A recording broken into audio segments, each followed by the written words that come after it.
Can a Windows computer at a premium price compete with the MacBook Air? Hi, this is Walt Mossberg from the Wall Street Journal, and this week I tested a new line of computers from Toshiba called the Kirabooks. They are designed to be premium $1,000 plus thin, light laptops that are squarely aimed at the premium priced and very popular and well regarded MacBook Air from Apple. The Kirabooks come in three models. The cheapest one is $1,600. And the most expensive is $2,000. I think the high-end one is not in the wheelhouse for most average consumers. Its main feature is it uses a more powerful type of chip that most people don't need. The other two are likely to be the ones that average consumers would want. The base model one at $1,600 does not have a touch screen, and in my opinion, if you're buying a Windows 8 computer, you want one with a touch screen. So the least expensive Kirabook with a touch screen, in other words, the least expensive one that's optimal for Windows 8 is $1,800.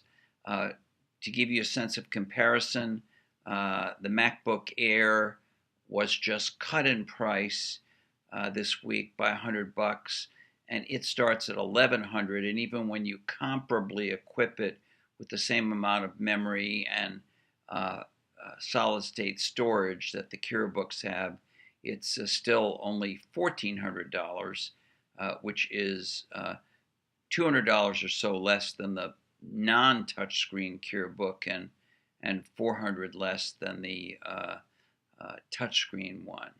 So these are more expensive than the MacBook Air, but they do have some advantages. Kirabook Pro number 1 is a much higher resolution screen than the MacBook Air, almost as high resolution as Apple's more premium MacBook Pro with Retina display. So that's an advantage. Plus number 2, it has a better built-in warranty, better free included warranty than the MacBook Air. They give you 2 years of warranty, whereas Apple only gives you 1 year and charges you for anything longer than that. And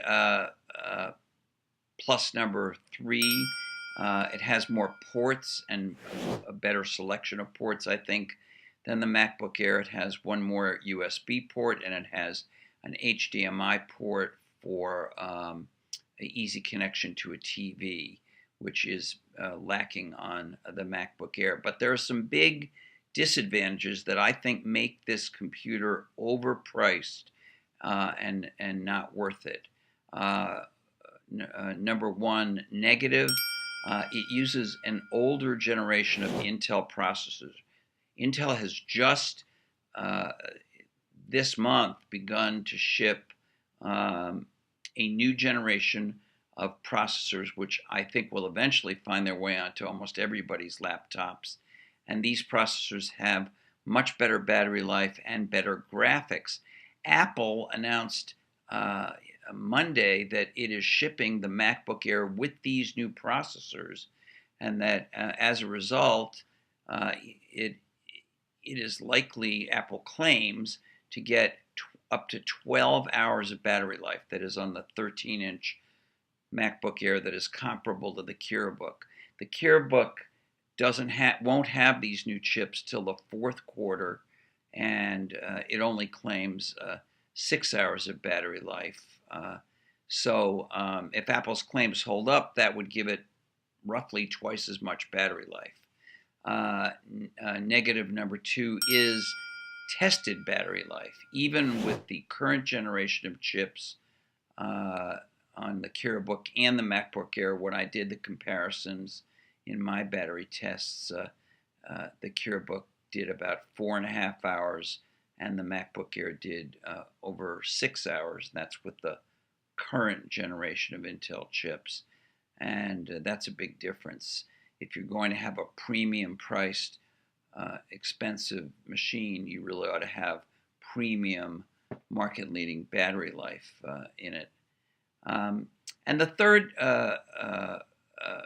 negative I thought on the Kirabook was just the overall design. It's not ugly. It's actually very light and thin, and made of magnesium, a magnesium alloy. But it also doesn't look special or different or super fancy or premium. And I just think when you're charging people a lot of money, design matters. So that's my verdict on the Kirabook. I think it's overpriced for what it offers. This is Walt Mossberg, and I'll see you next week.